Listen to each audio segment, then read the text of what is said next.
Ujambo mtazamaji na kualika kutazama City News leo ikiwa ni Disemba 13. Langu jina ni Ramadhan Idi. Waziri Mkuu Kassim Majaliwa amesema kuwa serikali imedhamiria kuendelea kutatua changamoto za walimu zikiwemo za malimbikizo ya madeni na upandishaji wa madaraja. Amesema kuwa Mheshimiwa Rais Dr. Samia Suluhu Hassan anatambua, anathamini na kuheshimu kazi kubwa inayofanywa na walimu wote hapa nchini katika kuhakikisha wanashiriki kikamilifu kukuza na kuendeleza sekta ya elimu.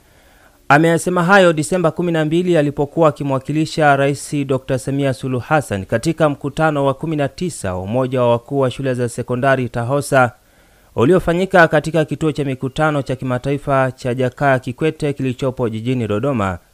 Amesema kuwa katika kipindi cha mwaka 2021-22 hadi mwaka 2023-24 serikali imepandisha madaraja ya walimu 227,383 na kuwabadilishia miundo walimu 20,436. Swala la stahiki za walimu linazingatiwa.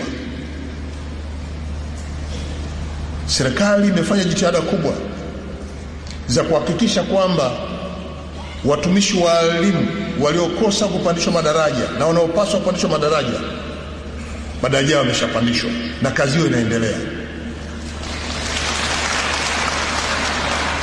Na wale ambao walikuwa wamechelewa kupanda madaraja wameondolewa kutoka huko walikochelewa na kuletwa mahali ambako wanapaswa kuwa.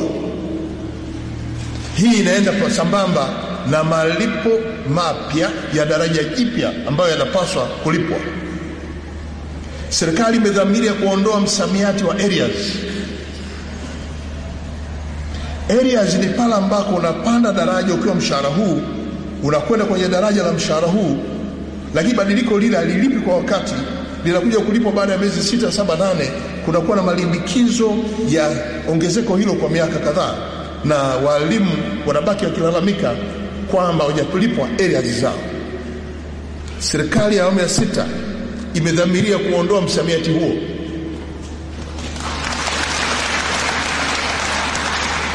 Kwa kulipa kwa wakati, unapandishwa leo na daraja hili linaanza mwezi ujao unaanza kulipwa mshahara mpya bila kuwa na deni la hiyo tofauti ya mshahara wako. Kazi hii inaratibiwa vizuri na imetoa maelekezo kwa maafisa elimu wa mikoa, wilaya, maafisa utumishi wa halmashauri na hatimaye kuleta taarifa makao makuu. Katika kupandisha madaraja katika kipindi cha kuanzia mwaka 2021 mpaka sasa, walimu 227,383 wameshapandishwa madaraja, lakini kuna walimu ambao wanabadilishwa miundo yao. Tayari walimu 20,436 wamebadilishwa muundo wao wa utumishi, na kazi hii inaendelea kadiri inavyojitokeza. Kwa hiyo wakuu wa shule, nenda mfikishe ujumbe huu kwa walimu wenzetu kwamba serikali kwenye eneo hili imejipanga vizuri na inataka kufuta msamiati wa areas ili kila mwalimu anapopanda na kupata malipo yake hapo hapo. Na sasa kwa kuwa tuko na naibu katibu mkuu ofisi ya Rais TAMISEMI anayeshughulikia elimu, eneo hili aliandike kabisa kwenye kalamu, kwenye daftari lako, na kwamba hatutaki kusikia tena matatizo ya mtu anapanda alafu anakaa bila kulipwa malipo yake kwa wakati kwa sababu tu ya uzembe wa utendaji wa kazi. Hatuhitaji tena hilo kwa sababu tayari maelekezo thabiti yapo na tunataka tuone kazi hii inaendelea. Wakala wa Majengo Tanzania TBA umefanya wasilisho la maeneo mahsusi yaliyoandaliwa kwa ajili ya uwekezaji kwa kushirikiana na sekta binafsi katika nyanja ya uendelezaji wa miliki. Wasilisho hilo limetolewa leo Disemba 13 mwaka huu wa 2024 na mkurugenzi mkuu wa TBA Daudi Kandoro wakati wa management ya kituo cha ujenzi Japani ilipotembelea ofisi ya wakala huyo. Management ya kituo cha Japani imefanya ziara nchini kwa lengo la kuona fursa za uwekezaji katika sekta ya uendelezaji miliki. Tumepata wageni kutoka Japan katika kituo cha majengo cha Japan Building Center, ambao wamefika wakiongozwa na Wizara ya Mambo ya Nchi za Nje, lakini pia ikiwa ni pamoja na ubalozi wao hapa nchini. Wamefika kututembelea kwa nia kutaka kufanya kazi pamoja nasi. Timu hii ya watu 5 ambayo imefika kwetu ni timu ya awali ambayo imepita kwa ajili ya kufanya na kukusanya taarifa za muhimu ambazo zitawasaidia wao na wataalamu ambao wako Japani ambao wanatarajiwa kuja mwakani mwezi wa 7 hadi mwezi wa 9 kwa nia ya kuja kukutana na timu ya wakala wa majengo Tanzania, lakini na wataalamu wengine wa hapa nchini kuhusiana na masuala ya majengo. Matarajio yetu ni kushirikiana na hao wataalamu kutoka Japan. Tunatambua kwamba wao kama nchi moja kati ya nchi ambazo zimeendelea na zimepiga hatua katika uendelezaji wa milk, ni watu ambao tunategemea kushirikiana nao na kujifunza mambo mbalimbali. Jambo ambalo nadhani tumelisema kwa uhakika ni kwamba pamoja na maendeleo walionayo, sisi kitu ambacho tutaweza kukipata kutoka kwao tutajaribu kuhakikisha kwamba tunakiweka katika mazingira ya Kitanzania ili tuweze kuendana na uhalisia tulionao hapa nchini.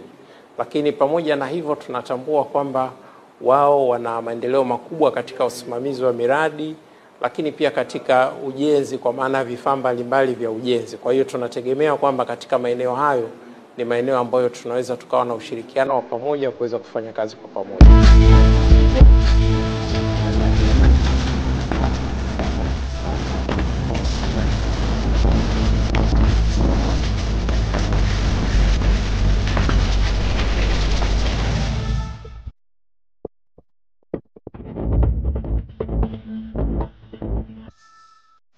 Na serikali imeendelea kuhamasisha jamii juu ya biashara ya kaboni ikiwa ni sehemu ya kupunguza athari za mabadiliko ya tabianchi katika kuhimiza uelewa na ushiriki wa biashara hiyo katika sekta ya miradi mbalimbali ya maendeleo. Naibu Katibu Mkuu Mazingira Ofisi ya Makamu wa Rais Bi Christina Mdeme akizungumza katika mkutano mkuu wa 6 wa Chama cha Washauri Elekezi wa Mazingira Tanzania uliofanyika Dodoma Disemba 12 mwaka huu 2024 kwa niaba ya Waziri wa Nchi Ofisi ya Makamu wa Rais Muungano na Mazingira Mhandisi Hamadi Yusuf Masauni amesema jukumu la kutunza mazingira ni la wananchi wote, ikiwa ni sehemu ya kupunguza athari za mabadiliko ya tabianchi.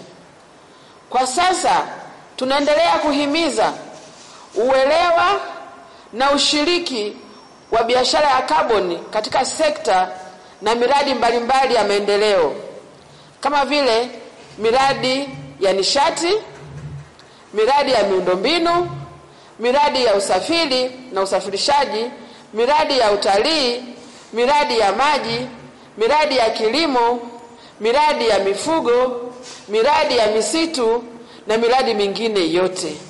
Na mpaka leo hii ninayo furaha kuwajulisha ndugu zangu wadau wa mazingira, tumekwisha sajili miradi 63 katika kituo chetu cha kaboni pale Morogoro. Miradi yote hiyo inahitaji utaalamu wenu katika kutathmini athari za mabadiliko ya tabia nchi katika miradi hiyo na kuona namna bora ya kuzipunguza katika utekelezaji wa miradi hiyo, ili nasi tuamue namna bora ya kuisimamia na kuitekeleza.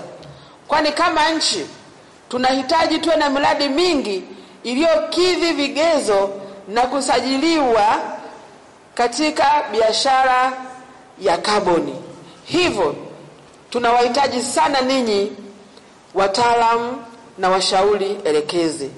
Ninyi wataalamu washauri elekezi ni nguzo muhimu sana katika utekelezaji wa shughuli zetu, hivyo mfanye tathmini kwa ubora na ufanisi. Tafadhali fanyeni kazi zenu kwa weledi na ushirikiano mkubwa na serikali, wananchi na wawekezaji. Serikali na wawekezaji wanawategemea sana katika ushauri namna bora ya kutekeleza miradi bila kuleta athari kubwa kwenye mazingira. Hivyo tunaitambua tasnia yenu na tunaheshimu umoja huu kupitia chama hiki cha TEA. Mwenyekiti na kamati yako, naomba muhakikishe chama kinakuwa imara zaidi kwa maslahi ya taifa letu hili. Ndugu zangu washauri elekezi wa mazingira, Nitumie fursa hii kusisitiza sana wataalamu wanaosajiliwa na baraza waweze kujiunga na TEA. Na huu ndio mwisho wa City News kutoka hapa Dodoma TV, na kutakia utazamaji mwema vipindi mbalimbali vinavyoendelea.